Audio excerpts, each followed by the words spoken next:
Justice काजी फ़ाइज़ ईसा की अहलिया Serena ईसा ने सदर आलिफ अलवी के नाम एक खुले ख़त में सरीना होटल कराची में हालिया खुदकश हमले का हवाला देते हुए लिखा है कि ऐसे वाक़यात ना रुकने की बुनियादी वजह सन 2016 में इनके शोहर की जानिब से दहशत गर्दी रोकने के लिए दी गई तजावीज़ पर अमल दरामद ना होना है।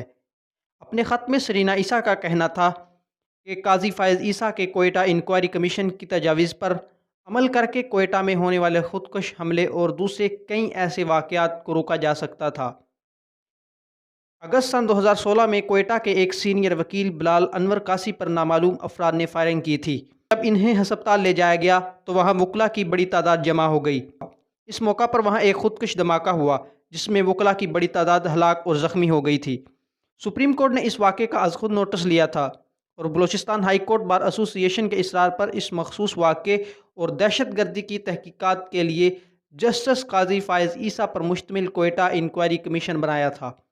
कमीशन ने एक जामिया रिपोर्ट पेश की थी जिसमें बिलाल अनवर कासी के कत्ल और इसके बाद होने वाले खुदकुश हमले में मुलव्वस गिरोह और अफराद की तफसीलात फराहम की गई थी, जबकि मुल्क में इस वक्त जारी दहशत गर्दी की कार्रवाइयों की रोकथाम के लिए भी तजावीज़ पेश की गई थी।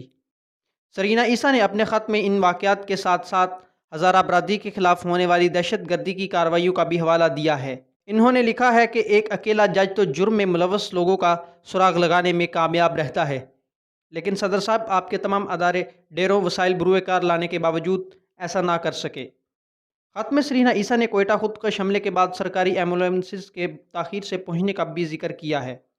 कहा है कि अवाम ने रज़ाकाराना तौर पर काम किया, NGOs की एम्बुलेंसेस बर वक्त वहाँ मौजूद थी, जबकि जाए वक़ुआ का कैंटोनमेंट के इलाके में होने के बावजूद सरकारी एम्बुलेंसेस बर वक्त ना पहुँच पाईं।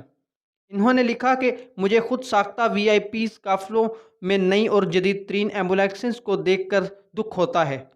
जनाब सदर, आपको यकीनन मालूम होगा कि इस्लाम में कोई VIP नहीं है।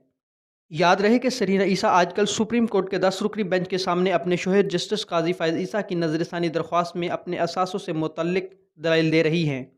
इससे पहले सदर आलिफ अलवी ने जस्टिस काजी फ़ाइज़ ईसा के ख़िलाफ़ एक नाअहली रेफरेंस सुप्रीम जुडिशल कौंसिल को भेजा था, जिसके फैसले के ख़िलाफ़ सुप्रीम कोर्ट के जज ने आला अदालत में नज़रसानी की दरख्वास्त दायर कर रखी है।